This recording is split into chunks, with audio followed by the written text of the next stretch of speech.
ಚಿನ್ನಯ್ಯಗೆ ಇಂದು ಮತ್ತೆ medical test ಮಾಡಿಸಲಿರುವಂತಹ SIT ಎರಡನೇ ದಿನ ವಿಚಾರಣೆಯನ್ನು ನಡೆಸಲಿದ್ದಾರೆ. ಈ ಬುರುಡೆ ಕಥೆ ಏನು, ಇದರ ಹಿಂದೆ ಇರೋರು ಯಾರು ಅನ್ನೋ ಸತ್ಯ ಪತ್ತೆಗೆ ತೀವ್ರ ವಿಚಾರಣೆ ನಡೆಸಲಿದ್ದಾರೆ. ಒಟ್ಟು 10 ದಿನ ಚಿನ್ನಯ್ಯ ಎಸ್ಐಟಿ ಕಸ್ಟಡಿಯಲ್ಲಿರಲಿದ್ದಾನೆ. ವಿಚಾರಣೆ ವೇಳೆ ಚಿನ್ನಯ್ಯ ಈಗಾಗಲೇ ಸಾಕಷ್ಟು ವಿಚಾರಗಳನ್ನು ಬಾಯ್ಬಿಟ್ಟಿದ್ದಾನೆ. ಇನ್ನು ಬುರುಡೆ ಹಾಗೂ ಹಣದ ವಿಚಾರ ಸೇರಿದಂತೆ ವಿವಿಧ ರೀತಿಯಲ್ಲಿ ವಿಚಾರಣೆಯನ್ನು ನಡೆಸಲಾಗುತ್ತೆ. ಧರ್ಮಸ್ಥಳದಲ್ಲಿ ಶವ ಹೂತಿದ್ದಾಗಿ ಹೇಳಿದಂತ ಚಿನ್ನಯ್ಯನ ಹಿಂದಿರುವಂತಹ ಕಾಣದ ಕೈಗಳು ಹೊರಬರುವ ಲಕ್ಷಣಗಳು ಕಾಣ್ತಿದೆ.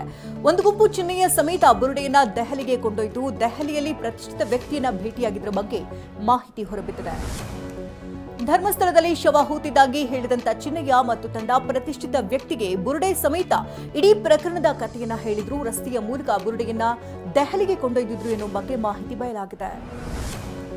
ಧರ್ಮಸ್ಥಳದಲ್ಲಿ ಶವ ಹೂತಿದ್ದಾಗಿ ಹೇಳಿದ ಚಿನ್ನಯ್ಯ ವಿಚಾರಣೆ ವೇಳೆ ಚಿನ್ನಯ್ಯ ಬಾಯ್ಬಿಟ್ಟವರ ವಿರುದ್ಧ ತನಿಖಾಸ್ತ್ರ ಪ್ರಯೋಗಿಸುವುದಕ್ಕೆ ಎಸ್ಐಟಿ ಮುಂದಾಗಿದೆ. ಚಿನ್ನಯ್ಯ ಹೇಳಿರುವಂತಹ ಎಲ್ಲರಿಗೂ ನೋಟಿಸ್ ನೀಡೋದಕ್ಕೆ ಎಸ್ಐಟಿ ಪ್ಲಾನ್ ಮಾಡಿದ್ದು ತಿಮರೋಡಿ, ಮಠನವರ್, ಜಯಂತ್ ಸೇರಿದಂತೆ ಹಲವರಿಗೆ ನೋಟಿಸ್ ಕೊಡೋ ಸಾಧ್ಯತೆ ಇದೆ. ಧರ್ಮಸ್ಥಳದಲ್ಲಿ ಶವ ಹೂತಿದ್ದಾಗಿ ಹೇಳಿದ ಚಿನ್ನಯ್ಯನ ಜೊತೆ 3 ಭಾಗಿಯಾದ ಬಗ್ಗೆ ಎಸ್ಐಟಿ ಮತ್ತಷ್ಟು ಮಾಹಿತಿಯನ್ನು ಪಡೆಯೋದಕ್ಕೆ ಮುಂದಾಗಿದೆ. ನೋಟಿಸ್ ನೀಡಿ ವಿಚಾರಣೆ ಬಳಿಕ ಎಸ್ಐಟಿ ವಶಕ್ಕೆ ಪಡೆಯುವ ಸಾಧ್ಯತೆ ಇದ್ದು ಸೋಮವಾರ ಬಿಎನ್ಎಸ್ 183 ಅಡಿ ಚಿನ್ನಯ್ಯ ಹೇಳಿಕೆ ದಾಖಲಿಸುವ ಸಾಧ್ಯತೆ ಇದೆ. ಹೊರದೇಶದಿಂದ ಹಣ ಬೆಂಬಲದ ಬಗ್ಗೆ ಎನ್ಐಎ ತನಿಖೆ ಆಗಬೇಕು ಅಂತ ಬೆಂಗಳೂರಿನಲ್ಲಿ ಬಿಜೆಪಿ ಶಾಸಕ ಸಿಎನ್ ಅಶ್ವಥ್ ನಾರಾಯಣ್ ಹೇಳಿದ್ದಾರೆ.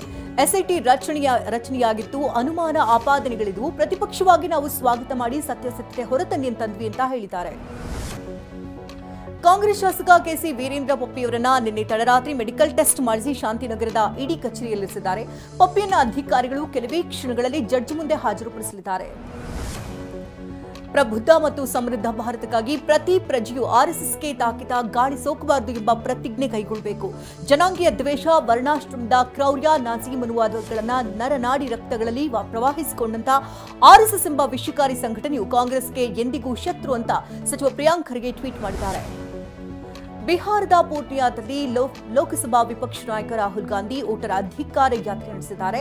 ಇನ್ನು ಆರ್ಜೆಡಿ ನಾಯಕ ತೇಜಸ್ವಿ ಯಾದವ್ ಜೊತೆಗೆ ಬೈಕ್ ಮತ್ತು ಓಪನ್ ಕಾರಿನ ರ್ಯಾಲಿನ ಗಮನ ಸೆಳೆದಿದ್ದಾರೆ.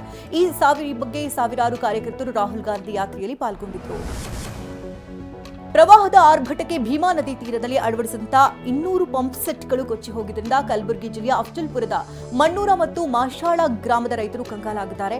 ಮತ್ತೊಂದೆಡೆ ಜಮೀನಿಗೆ ನೀರು ನುಗ್ಗಿ ಬೆಳೆ ಹಾನಿಯಾಗಿದೆ.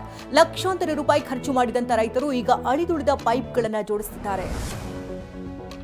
ಕೃಷ್ಣಾ ನದಿಗೆ 2 ಲಕ್ಷಕ್ಕೂ ಅಧಿಕ ಕ್ಯೂಸೆಕ್ ನೀರು ಬಿಡುಗಡೆಯಾಗಿರುವುದರಿಂದಾಗಿ ರಾಯಚೂರಿನ ಗುಜ್ಜಾಪುರ ಬ್ರಿಡ್ಜ್ ಕಮ್ ಬ್ಯಾರೇಜ್ ಜಲಾವೃತ ಆಗಿದೆ. ರಾಯಚೂರು ಮತ್ತು ಯಾದಗಿರಿ ಜಿಲ್ಲೆಗಳ 30ಕ್ಕೂ ಹೆಚ್ಚು ಹಳ್ಳಿಗಳ ಸಂಪರ್ಕ ಕಡಿತಗೊಂಡಿದೆ.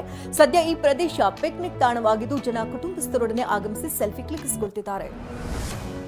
ಮಹಾರಾಷ್ಟ್ರದ ಪಶ್ಚಿಮ ಘಟ್ಟದಲ್ಲಿ ಮಳೆ ಕಮ್ಮಿಯಾದರೂ ಘಟಪ್ರಭಾ ನದಿ ಅಬ್ಬರ ಮಾತ್ರ ಇನ್ನೂ ಕಡಿಮೆಯಾಗಿಲ್ಲ.